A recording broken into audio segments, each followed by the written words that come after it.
shame, it's the name of her game. There's so much to do, and we're gonna speak true. So many to blame. Hello, Chicago. Once again, I'm delighted to welcome you to the latest episode of the Shame on You podcasts. Once again, we are fortunate enough to be sitting in the beautiful gallery space of Awakenings, the nonprofit that is devoted to the mission of making visible the healing and expression of survivors of sexual violence. You can see some of what we consider our legacy art behind my head at the moment, and I say our because I, fortunately, was the one person that brought Awakenings into existence. I'm not running it anymore, thank the lucky stars. Laura Kinter is the person who is continuing to make this all possible. She's not here today, but every time we sit down in this space, we are grateful to her for enabling us to, do our podcasts. Awakening serves as our fiscal sponsor and our physical host, and we love being here. I'm going to let Derek talk for a little bit right now before I introduce our guest, a guest that we're delighted to have, by the way. But Derek has to talk a little business before we get started with Char. So, Derek. Hello, everybody out there in podcast world. I'm going to keep this quick because if you are listening, I'm sure you're tired of hearing me talk about it. But you definitely are. And the last episode was a little threatening. But by the time you see this episode, our website, all our social media, and our subscription program will be live. And I expect full participation from everyone on planet Earth. And so in other words, our website will be up. Yeah, when we'll have 7. We are promising that. Yes. And we'll have 7 billion followers. And if not, shame on them. Yeah. And shame on us. Shame on them. No, shame on them and shame on us. Yeah. Well, we've been promising a website for some time. So we're glad that we're finally able to deliver that. Okay, if Derek is finished, I will move on and introduce our special guest here today. This is Char Rivette. She is the executive director of a very significant and important Chicago organization, the Chicago Children's Advocacy Center. They are located on, I would call it the near west side, the near southwest side, near Roosevelt and Damon. Is that correct? Mm-hmm. They are surrounded by hospitals. You could not be in a safer, more service-oriented location. At least that's what I think, and I've been there now, so I know. Derek and I were fortunate enough to visit there and have a tour, so we know a little bit about what we need to know in order to ask the right questions, I hope. But I'm going to let Char talk about her organization and why she wanted to be here with us today. Thank you so much, Jean and Derek. I am just absolutely thrilled to be here today. Thank you so much for reaching out to me and for giving me this opportunity to be here. So thank you. Yeah, absolutely. Thank you. Thank you. It's exciting, and I love the space, love being here in Chicago. So Chicago Children's Advocacy Center. We are a not-for-profit. We are the largest children's advocacy center in the state of Illinois and one of the largest in the country. So we are actually one of 41 in the state and one of about 1,000 across the country. But here at Chicago CAC, which we like to call it that, Chicago CAC, we consider ourselves to be a leader in this field, a leader in what we do. And what is that? So what do we do? So we are a not-for-profit, and our sole purpose is to prevent and intervene and respond and heal when there are cases of child sexual abuse in the city of Chicago. We also provide services to other children that have experienced other types of trauma, so witnessing violent crime, for example, other types of child abuse, witnessing domestic violence, that kind of thing. But our main kind of purpose is responding to child sexual abuse cases. So what that looks like is a collaboration, and that collaboration is unique because we collaborate with the public entities that are responsible for actually investigations. And that's the Chicago Police Department, the Department of Children and Family Services, the Cook County State's Attorney's Office, and we also partner with a hospital, Lurie Children's Hospital, to help with the forensic medical piece. So we're unique that we're a not-for-profit, and we all know the challenges of being a not-for-profit, but we're also a collaboration responsible for jointly responding to these cases of child sexual abuse in the city of Chicago. So it makes us very unique and presents all kinds of challenges, as you can imagine, in terms of that public-private partnership that we have. Yes. Yeah. How did you get into this field, and how long have you been working in it for? Well, that would reveal how old I am. Oh, sorry. No, but seriously, I've been at Chicago CAC for 14 and a half years. Okay. I'm a social worker by education training, and I started out wanting to help children that have been abused. You know, I've been doing it for over 30 years in different capacities, but always in the capacity of helping children that have been abused in some way, either by family members or others. It's just a passion of mine. It's in my DNA. It's what I do. And I worked for private agencies. I did therapy. I did, leadership roles in other places. But then I came to Chicago CAC in 2009 and, found my home, so to speak. That's the place where I think I belong. That's part of who I am. I think Chicago CAC is, integrated into my life pretty strongly. I'm a Chicago resident. I feel very strongly about doing everything in my power to make sure that, I do my part to help Chicago's children. Yes. One of the things that you emphasized at the beginning of our tour, and I'd like to get it, out there front and center now, is that you do not, you provide all your services free of charge. Correct. Yes. Could you expand on that a little bit? Sure. So we have a budget of about $9 million to serve about 2,200, 2,500 children a year. And those reports come to us, by the way, from either 911 calls or DCFS hotline calls. And so that's how they get to us. So we respond to any case where the 911 or DCFS is called and that situation happened in the city of Chicago. They get sent to our center. We start to work with those families. The way we make that happen is through a complicated array of funding. About 70% of that funding comes from government sources.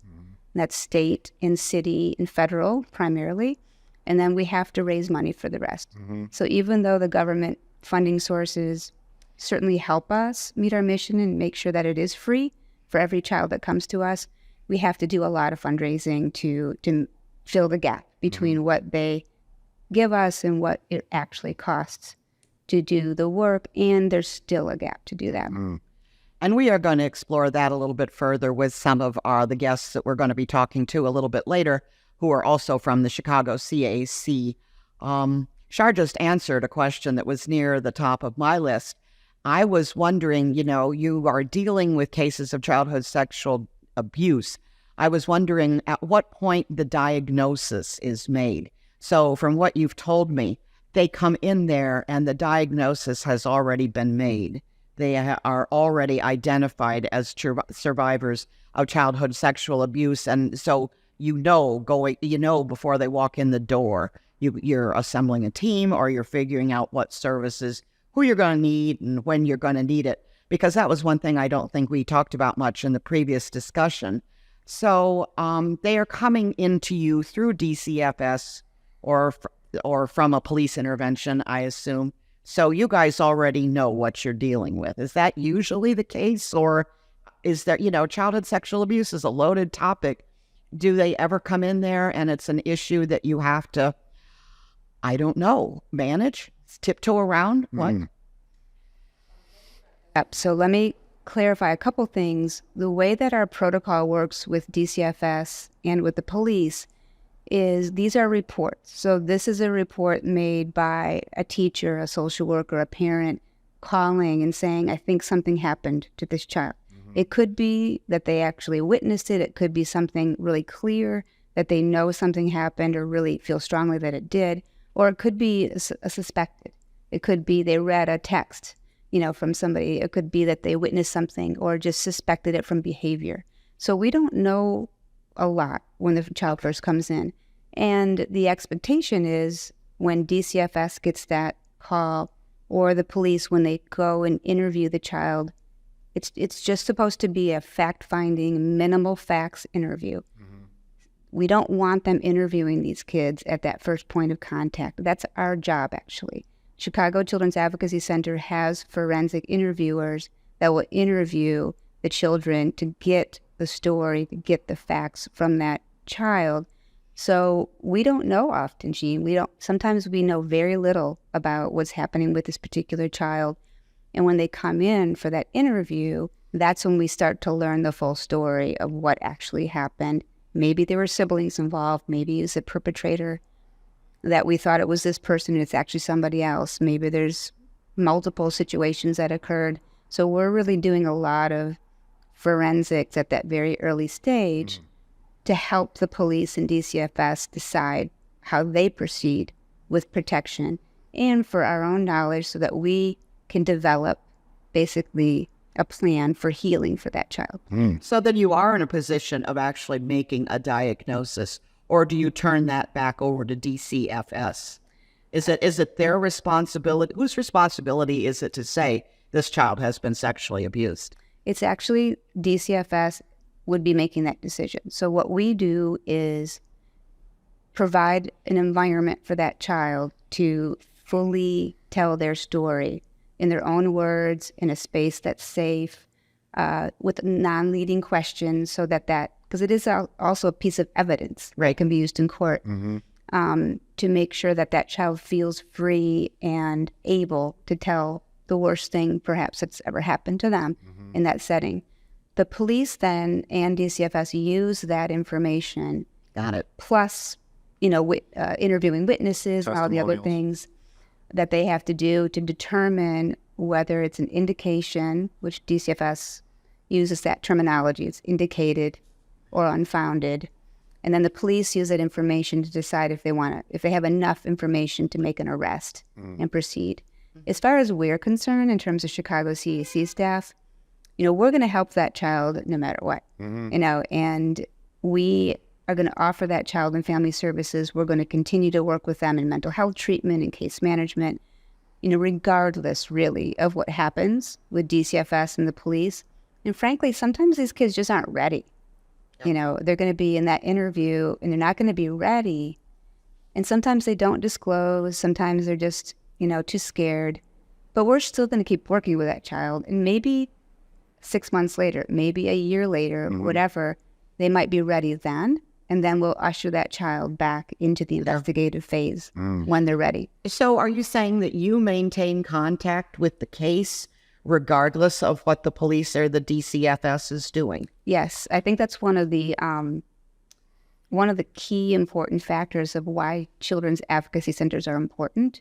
Because before children's advocacy centers existed, the police and DCFS would do their work and the family was just sort of left, to fend for themselves, especially if the case wasn't pursued, by DCFS or the police, which is common, sure, even today. But we don't do that. We continue. And some families are fine. They don't want us involved. Some children, maybe they already have a therapist. Maybe they don't need us. But the ones that do, we're there for them. And we're literally there for them for the rest of their life. I mean, we've been open for 21 years. And at any point in time, somebody can call us and ask us for help. And we either help them find the right place or we'll bring them back in for treatment if we have space.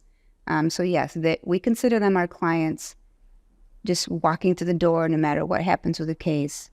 They're ours for us to care for as long as they need us. Yeah, I understand. So really, and I'm not trying to diminish or use the wrong language here, but you are the people that the first responders, so to speak, hire to do an expert analysis and help them decide how to proceed. Because if you or someone like you wasn't there, they would have to try to deal with that on their own, and we know they don't have the resources.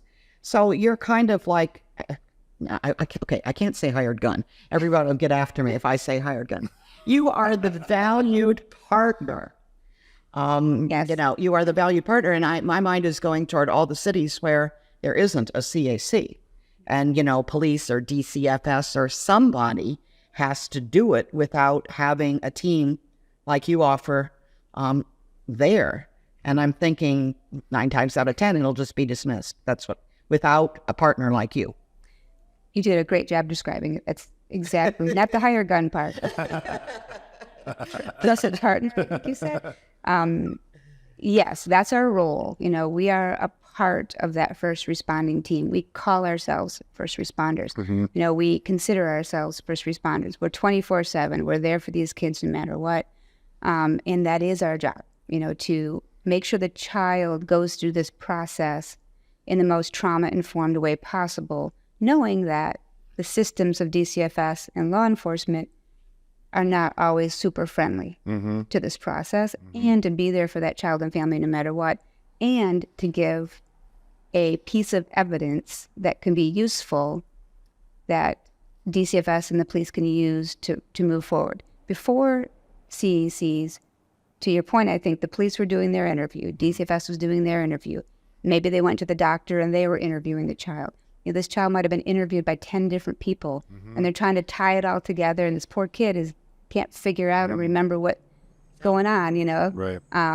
That was part of the reasons the reasons that CECs were developed is because of the evidence was just getting ruined in the whole process of all these multiple interviews. It seems like a way to consolidate the process and not continually re-traumatize the child and to keep talking about it over and over and over again. Because, you know, for all and for all the best reasons in the world, not every guardian or parent wants to put their kid through that.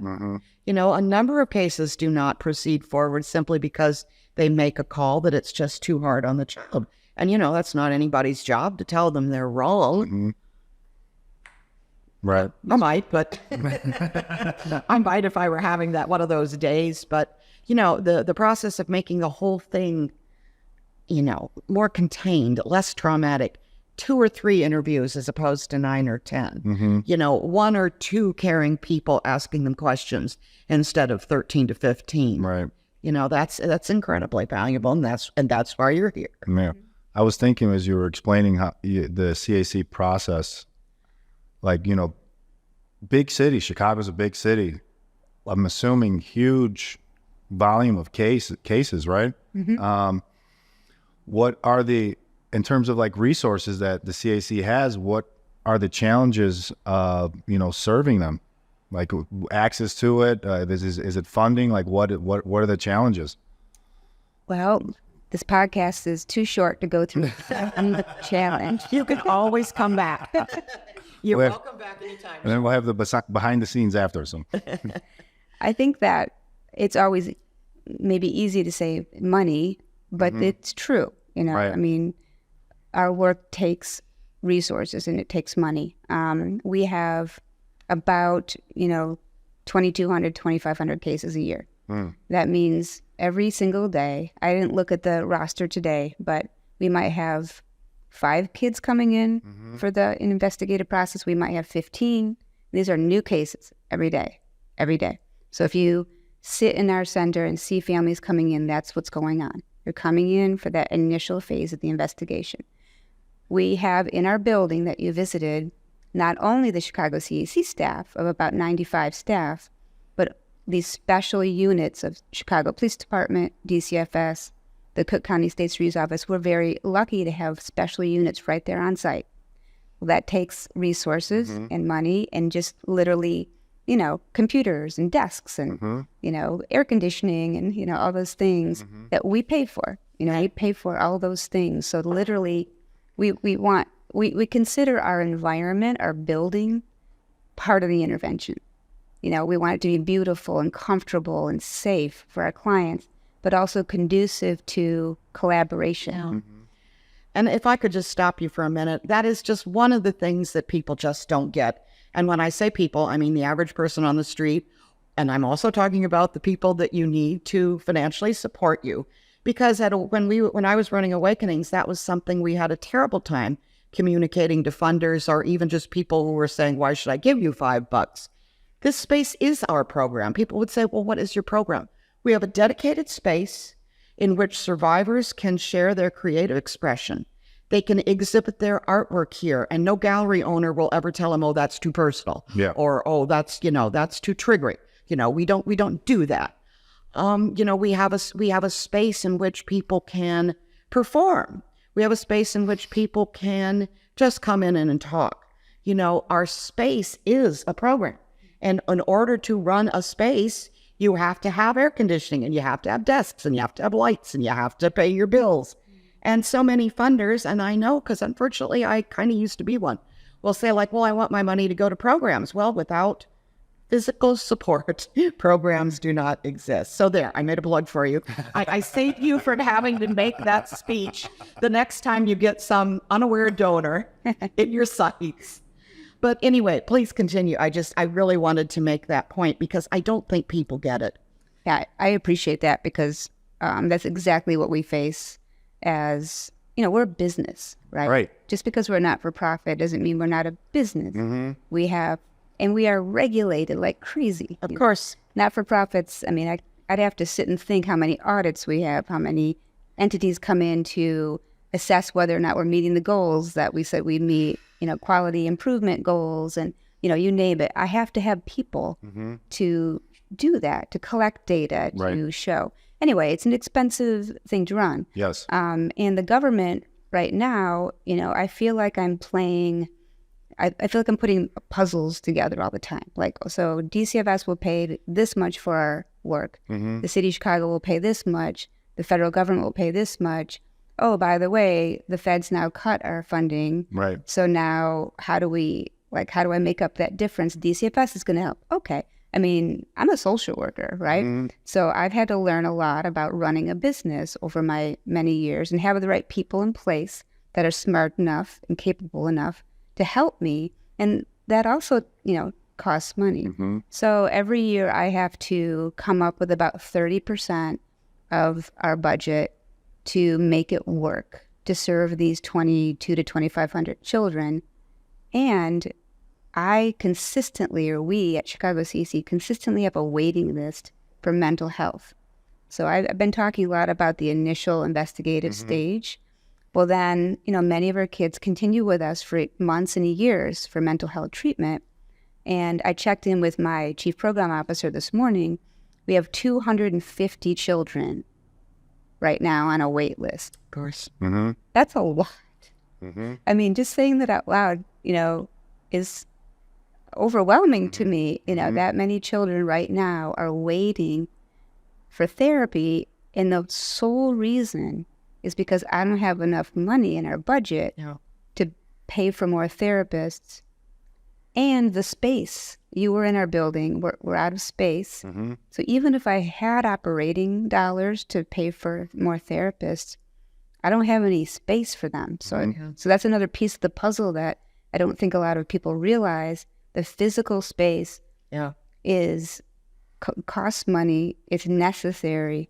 And that can't be paid for by any of the grants that we have. They won't allow us to. Oh, I know. The chief funder in Illinois, ICASA, they'll put you through the ringer if you, if your workshop space is too nice. What are you doing with nice cabinets?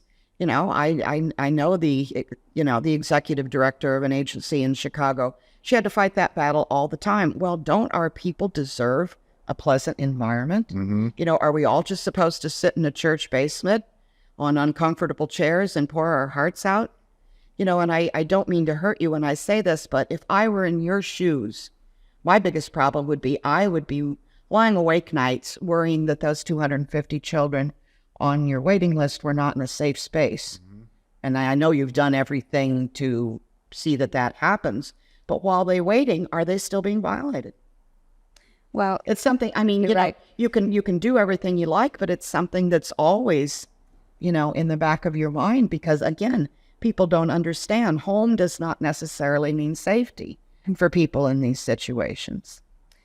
It's a scary thought. And one of the things that helps me kind of sleep when I'm able to sleep is at least knowing that because we exist and because we have the collaboration with DCFS and the police, that they are more capable of moving forward with those safety plans, so that even if the treatment is going to take longer than we want, hopefully the safety plans are in existence to keep the perpetrator and the child separated.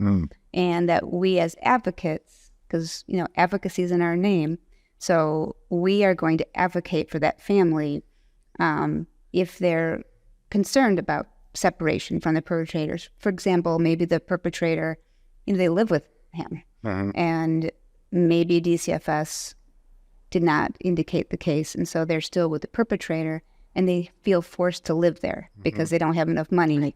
So that's something we'll help them with, either through advocacy, case management, connecting them to other organizations that do housing. That's part of our job, is not only collaborating with those multidisciplinary members, but collaborating with the dozens and dozens of agencies around Chicago that do similar work, so that we can always reach out, to make sure our kids are getting some service. Yeah. When you said there's 250 kids that don't have access to mental health, it made me think about maybe it was the second podcast we did, and I just Googled, I just found the thing from Johns Hopkins, Bloomberg School of Public Health, and it says the total economic burden for child sexual abuse was $9.3 billion. Yeah, we've quoted that one. Right, so those 250 kids that you're not given the resources to help them, right? And I was like, that's what I wanted to frame the issue to people that can make decisions, is it's a net loss for society. It's costing us more and more money for not being able to service, get there when the problem happens. And it's just a negative feedback loop. Yeah, it's the difference between, early intervention and prevention and reactive. You and I were talking about this. We just feel like all we do is react. All we do is react. All we do is put a Band-Aid on an open bleeding wound in our society that everybody seems to be content to let continue. So at the local level, should just say Chicago, what resources would the CAC need to get in front of the problem? I know it's a big question. It's a lot, but what would need to be on offer?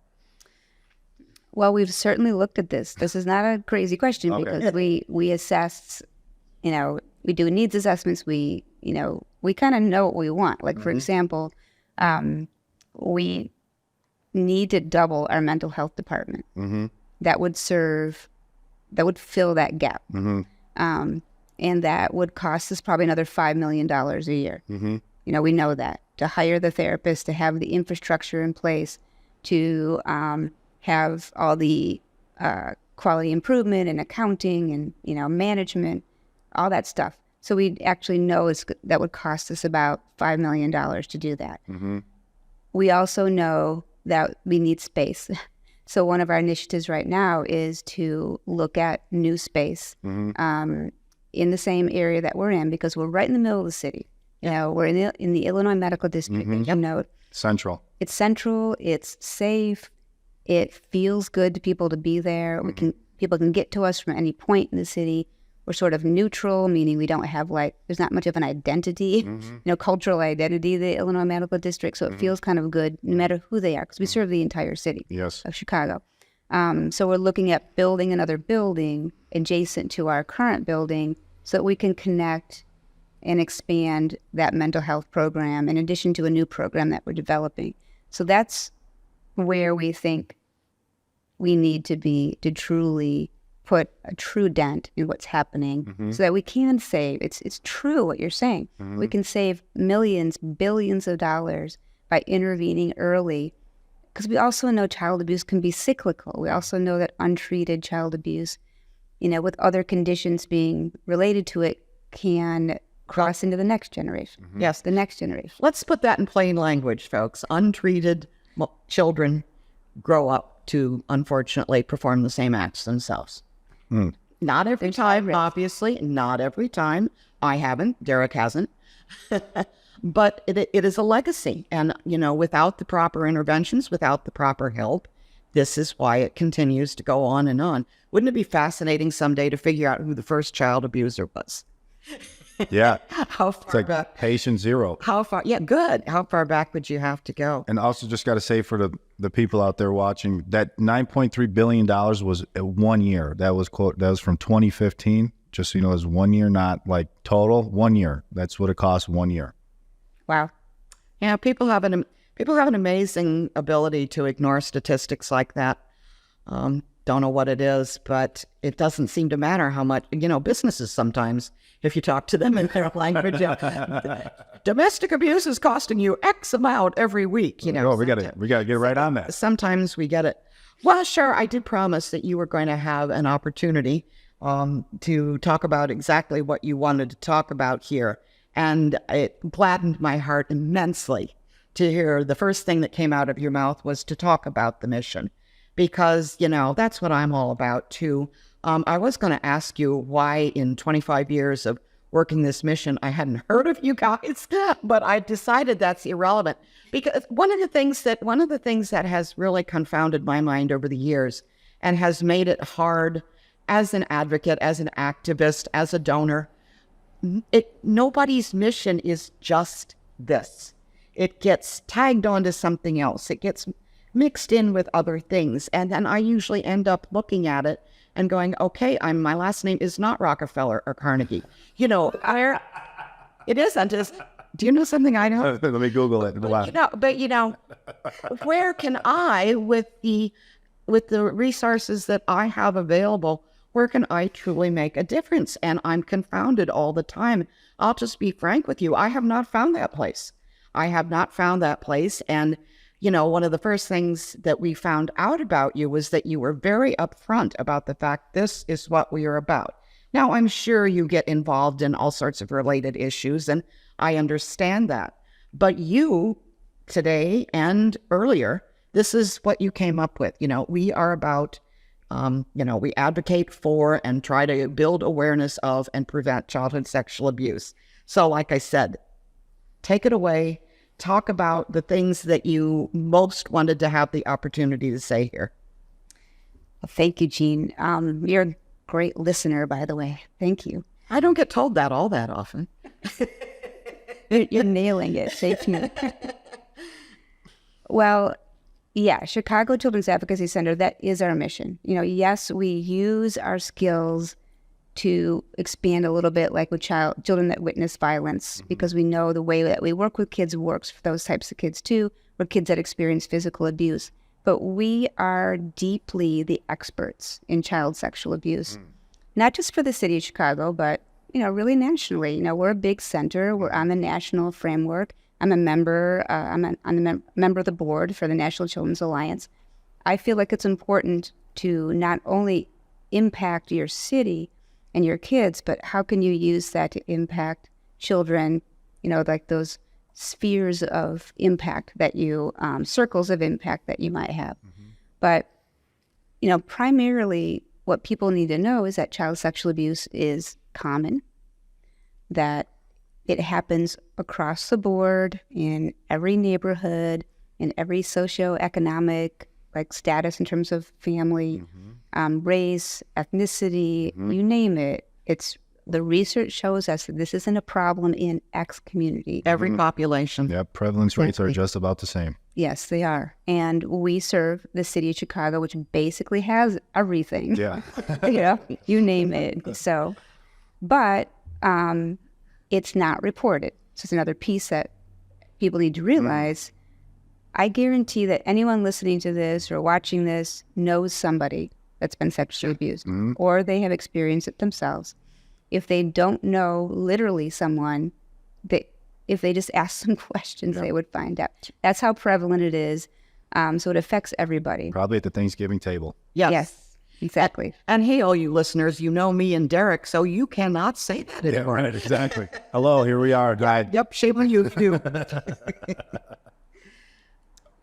We also know that the risk can be reduced. It's hard to say that we can prevent 100% because there are bad actors that exist in our world, and as entities that protect children and provide services to children, we have to do our best to reduce risk.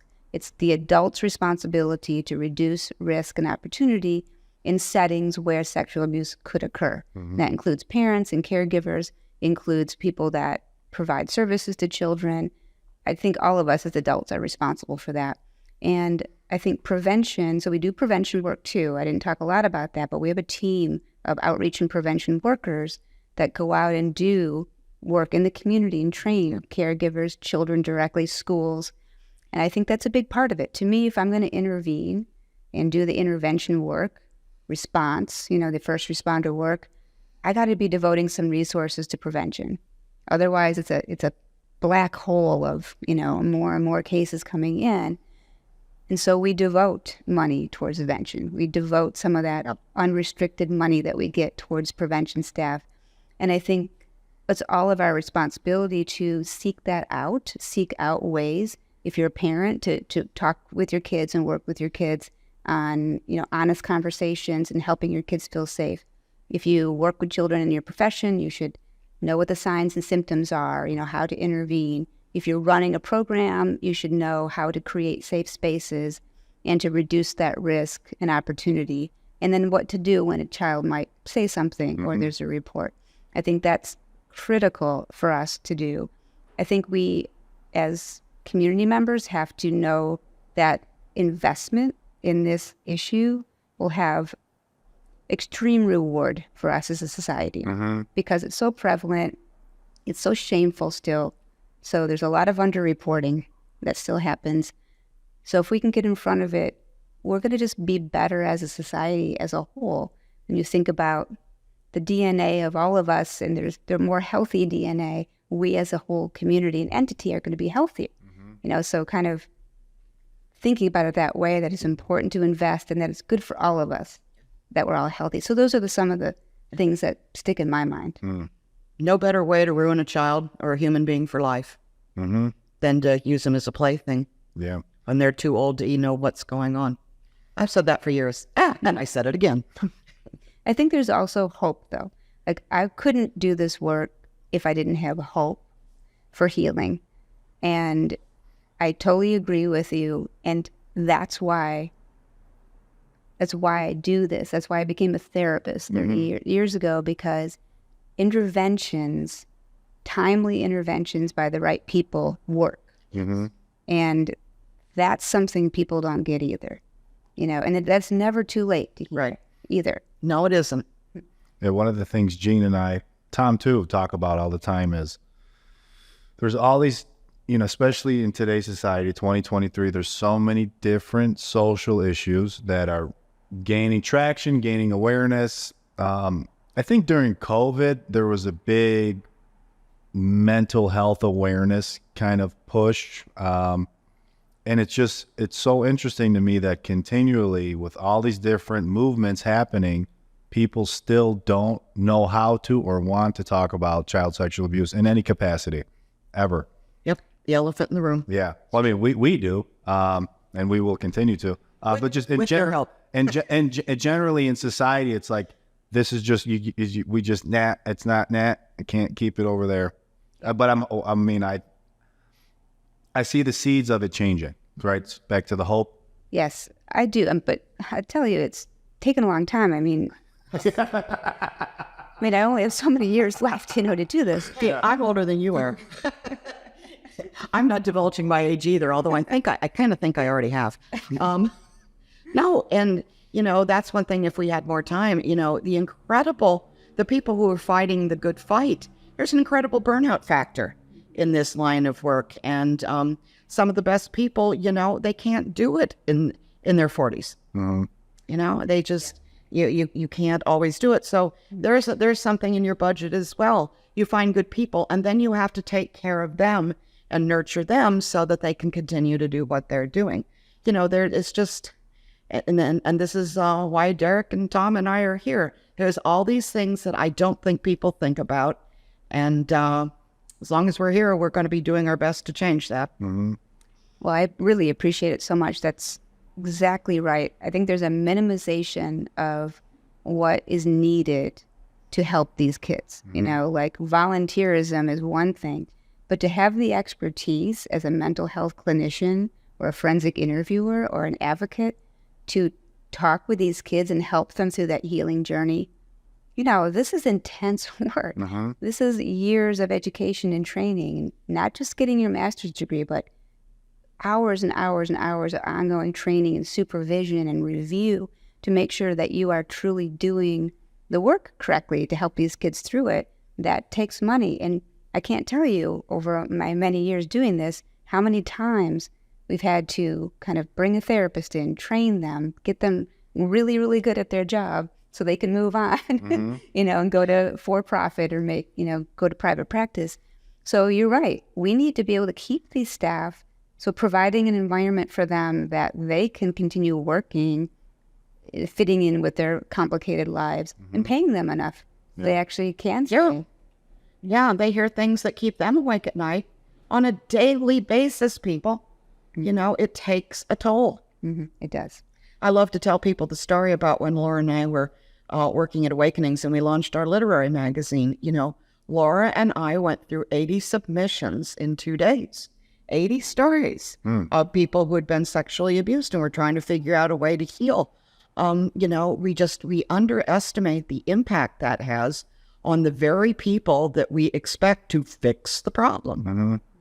Yeah, because you're helping children put themselves back together. It's like, I don't know how you quantify that or put value on it. Yeah. And lots of surveys. Right. Yeah. and to still face challenges of like doing that I know it's a very complicated, there's obviously all the nuances. I would have to read 40,000 books to be able to even know the beginning of how to do it. But you're doing all that, and it's still like there's just this tension with getting, government, public support. Yeah. I was telling this to one of my staff one day. I'm a social worker, as I mentioned. So I started out being a therapist and working with kids directly and kind of moved up. I never in 100 years would have imagined that at this point in my career, what I do every day. Right. What I do every day is fundraising, is contacts, is relationship building, is fighting for, the money that we were promised from X grant and didn't get, and government relations. And I never, in my 20s, when I decided to pursue this field, thought that's what I would be doing every day. Right. Well, and you have to, because no one person can have all the skills that it's necessary. So, you said you started out as a social worker and needed to learn how to run a business, a big business, and not everyone can do that, Char. If you have the skills for that, you have to do that maybe instead of the things that you would rather be doing, so that the other people can do what they do and don't burn out in the process. That's a great point. I think we all have our role, I know. Yeah, right? I went through the same sort of thing. I'm a writer and an artist and a sexual abuse survivor. I had to learn how to run a nonprofit. Not as big as yours, thank heavens. But no one person has all the skills. Yeah.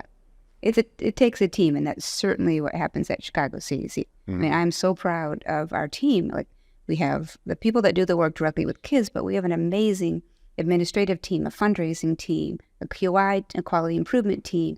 We together, I always think of it as like a beehive. Like, I talk about the beehive of our cases, but it is for, the behind the scenes work too. And that's the only way we can do this, so that we can show that we're doing our work well. Because you need to do that to get the money in. Right. It's like this cycle. And not everybody can get the money. Don't ever undervalue that, Char. Because there are people that can help the kids, but not everybody can raise money. On that note, I am immensely grateful for the amount of time that Char has given us these days, and I know she has important work to do, so I don't want to keep her over whatever time she allowed in her head for this, but before she went on to the next thing. So I'm going to wrap it up today. I have a feeling that you're going to hear and see Char again a little bit more, because I have a feeling there's a whole lot of things that she could tell us. I certainly have a whole lot of questions that I could ask her. I have 40,000 written down. Derek has 40,000. Yeah. And Tom is somewhere formulating them even as we speak. He's like saying, darn, I'm not there, but if I were, here's what I'd be asking. So thank you, everyone out there who joined us today. We are grateful once again to have such a wonderful place to do this. We're very grateful to the crew that we have here today, none of whom you see, but they're here. There's Joe, and there's someone on sound who isn't telling me his name. Thank you. So we're not going away. We're not going anywhere. You can hit us with a stick, but we'll just keep coming back and asking for more. So once again, I'm going to have Derek close us out with a little bit of business. But thank you from the bottom of my heart, Char. It's guests like you that keep me going. Yeah. Well, thank you, Jean and Derek. I am so appreciative for this gift of being on this podcast with both of you. Thank you. Thank you again, Char. I really appreciate it. And yeah, like I've said 40,000 times, is by the time this episode airs, the Shame on You website will be up. All our social channels will be up. Our subscription program will be up. Please support us. We need your help. Thank you. We need your help, and because Derek is so brilliant, he has made it very easy for you to do that. Simple. Go to the website. Click of a button. Everybody uses their thumbs. Everybody's got thumbs. That's everyone knows how to do that these days. Yeah, right. Hey, use your thumbs.